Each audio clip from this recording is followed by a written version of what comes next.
This is a diamond sharpening plate by DMT specifically. It's the medium extra fine or 6 micron plate. A lot of people are very harshly critical of diamond plates. Murray Carter is probably the best well-known person to really argue against them, and he argues in favor of waterstones. This is an example of an 8,000, 3,000 grit waterstone from Henkel's. Murray's argument is that diamond stones leave very coarse scratches and they more so damage the edge rather than sharpen it. First off, if you're using very low alloy steels, this is an opinel, which is a plain carbon steel. AK-47 from Cold Steel, radically different knife. AUS A steel, which is a low carbon stainless steel, and I mean low carbon in relationship to modern cutlery grades, not low carbon in general. So hardness will be moderate on these blades, more so to how cold steel hardens it than the limit of the steel, but carbide volume in general is very low. With knives like this, it's hard to see why you would even consider diamonds in the first place, because those types of knives are sharpened easily by the plainest of stones. But even in those cases, this is another stone from DMT. This is one of the first ones that they came out with. I've had this for quite some time. This is the fine grade, plastic base, very light, very thin metal sheet which has the diamonds in it. The advantages, of course, to using this even on these very simple steels which don't really need diamond for the sake of diamond is that the plate is very flat, it stays very flat, you only need water basically on it. To clean it is very easy, just a light scrubbing and rinsing, and they last a very long time and are very light and very durable. So the question then becomes, why would you not want diamonds?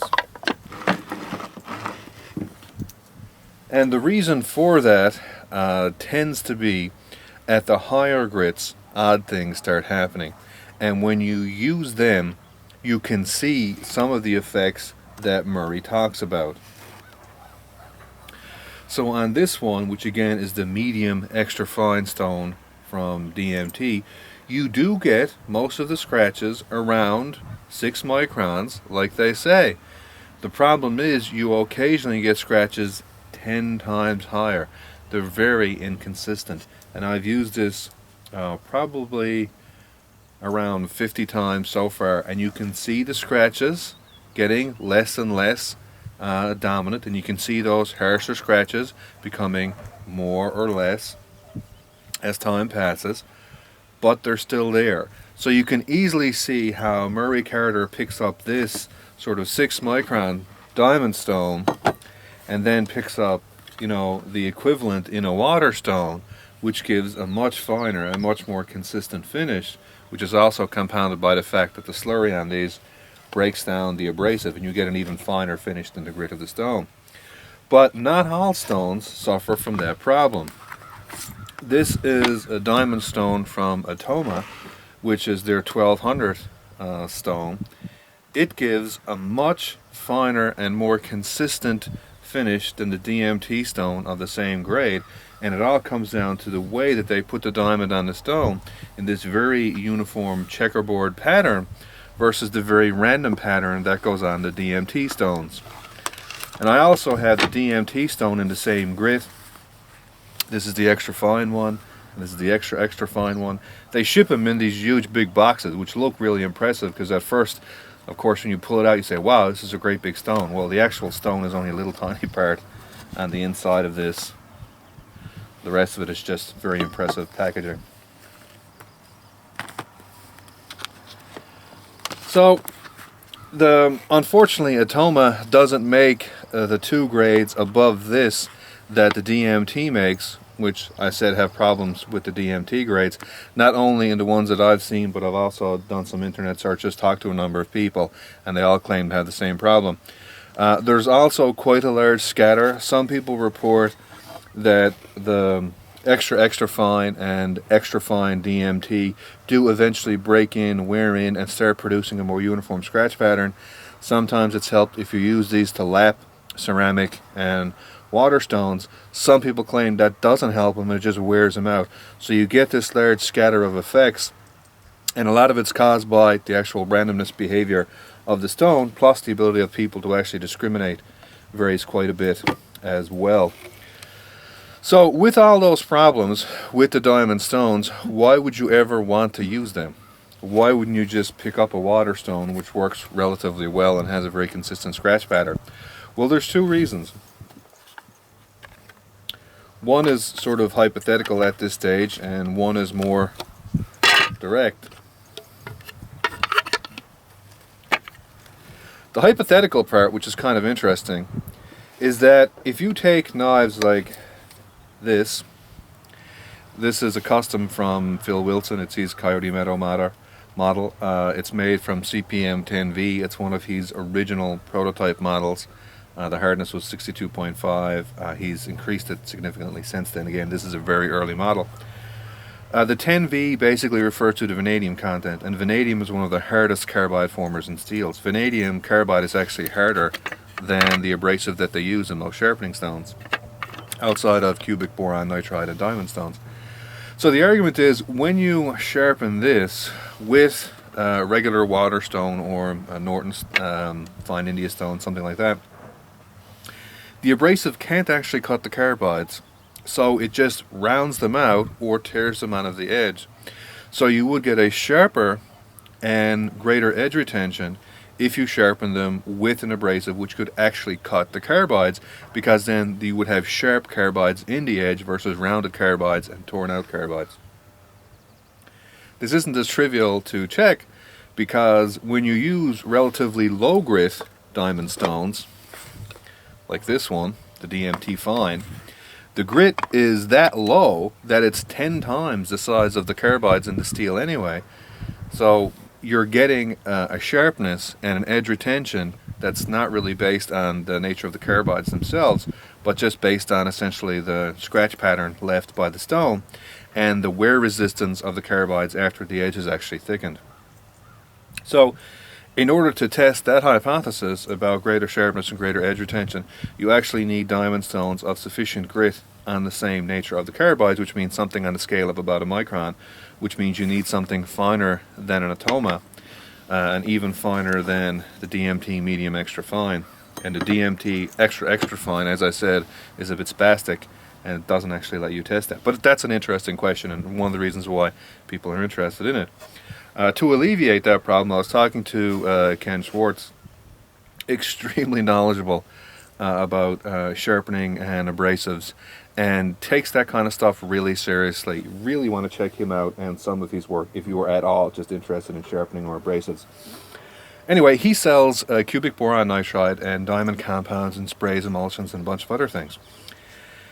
And I'm really adverse to stropping, not because stropping itself is inherently flawed, but because it is very easy to make it flawed. So I generally avoid it. And you can generally get satisfactory results with edge into sharpening rather than edge away from or trailing sharpening, which is stropping. So the immediate solution, of course, Ken suggested, was just make a strop out of very fine diamond compounds and use that. And my natural reaction is to avoid strops essentially at all where possible, which is not exactly rational. But like I said, I'm not avoiding them for the sake of avoiding them specifically, but because there's so much hype, misinformation about them, and they can be so easily abused that generally I don't make them part of how I sharpen knives. So I was talking to Ken about that, and he said, well, just use them on a stone. A suggestion so childlike in simplicity that is brilliant when you think about it, and it's elegant. So you take a stone like this, which is a water stone, and it of course you can lap and you can get very flat. So this is sort of what they call splash and go. You don't soak this. It doesn't really absorb much water. You just get the surface of it wet. So you take that and you spray it with some of these very fine diamond compounds, and then you end up with diamonds on the surface of the stone, essentially, that will actually cut and polish the edge. So that's what I'm going to do to test that hypothesis about edge retention and sharpness with diamonds. But I said that was more sort of a theoretical thing at this stage. A direct problem of why you use diamonds is that some knives, many of modern steel knives, and this is an example of one, this is an air from Spyderco in CPM M4, and Spyderco has really done an excellent job with the steel in this. Don't know if it's representative of all of their knives, but I'm definitely going to pick up another one just to see. The edge forms very crisp. The edge retention is high both in initial and low sharpness. And the grindability, consequently, which you would expect, is extremely low. And by extremely low, I mean that if you try to sharpen it on this 8,000 grit waterstone, it doesn't abrade it at all. You won't actually get steel deposits on the stone. They just won't come off.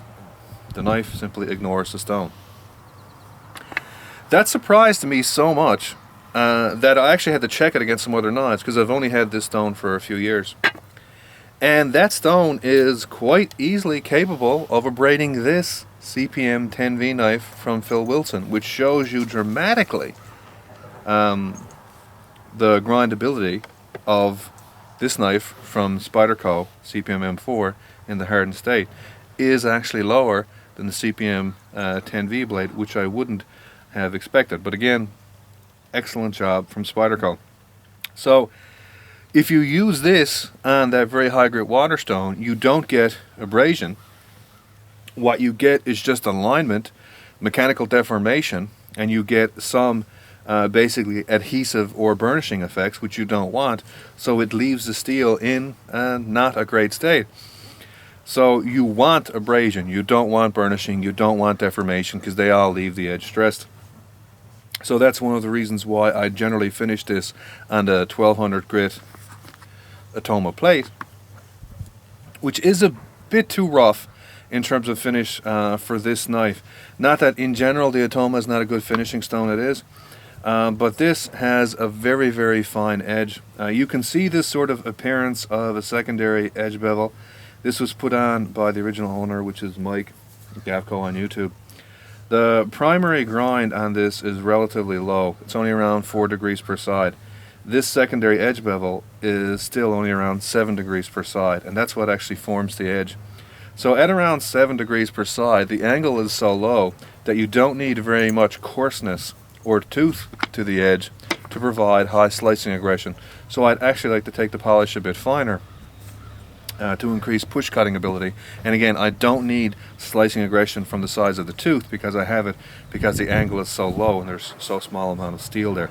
So ideally, I think the medium extra fine from DMT, or even the extra fine from DMT, would be a more optimal finish. But again, they produce an extremely erratic scratch pattern. So at this stage, they're not ideal. So the scratch pattern from the Atoma 1200 is on the scale of around 10 microns. Again, decent, but could actually be improved by taking it finer, because the angle on this is so low. So, in short, there are a lot of misconceptions about diamond abrasives.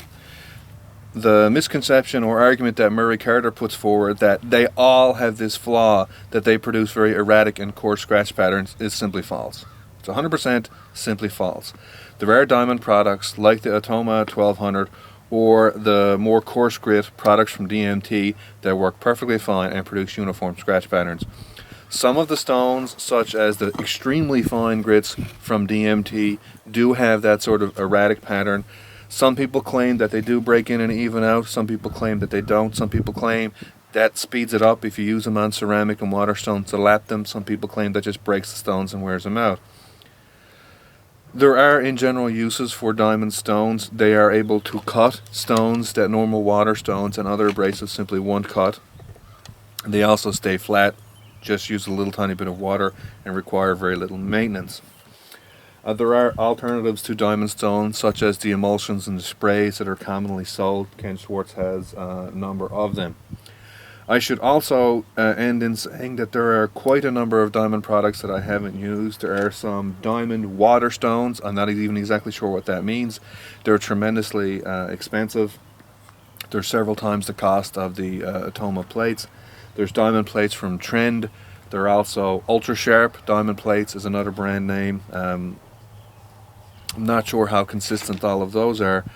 The diamond waterstones come in extremely fine grits, similar to the extra fine, extra fine from DMT. Trend and the ultra sharps only come in around the 1200 from Atoma type grit, the 10 to 15 micron range.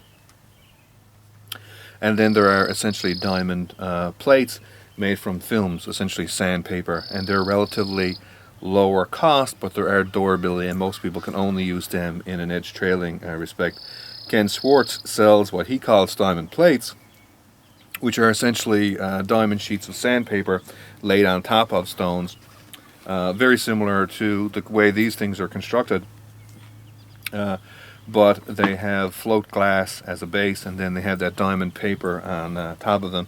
But Ken, really straightforward guy, again recommends mainly to use them edge trailing, stropping, that you can sharpen into them, but you need a lot of skill and a lot of experience, otherwise you'll just cut the films off the plates that he sells. So again, no nonsense type guy, doesn't tend to hype or mispromote his own products. So just a short overview and some commentary on some diamond stones. I am going to do a long-term update with these because I'm using them now for the edge. On most of the knives that I sharpen for friends, I've switched to using the medium extra fine, even though I find the name extremely silly, from DMT as the finishing stone. And one of the things I've found quite by accident, I don't know if this was sort of intentional or not, again, you get most of the scratches at around 6 micron. Then you get these occasional scratches 10 times as large. So you get a sort of weird mix of polish, coarse edge, because you end up with essentially, if you can imagine on a sort of microscopic scale, a really high polish sort of all along the edge, and then jagged, intermittent, coarse spots. So most people kind of are actually liking it, because it gives them that nice fine polished edge for most peeling work and carving. But then when they do slicing, those intermittent coarse scratches give them a bit more aggression. I highly doubt that's what DMT actually expected, and it's generally not the way I would recommend sharpening the edge. But most people are liking it. I've been using it on the kitchen knives that I normally use for friends and family.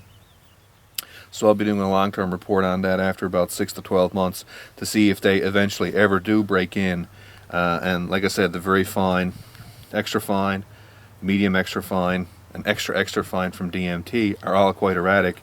But the extra fine from Atoma, the 1200, gives a very uniform scratch pattern right out of the box. Unfortunately, they don't make an extra fine or an even medium extra fine diamond stones. But again, there are diamond waterstones that are much more expensive than this, that do go up to those other grits. Haven't used them, have no idea about how consistent they are. If anyone has, I'd appreciate hearing about it.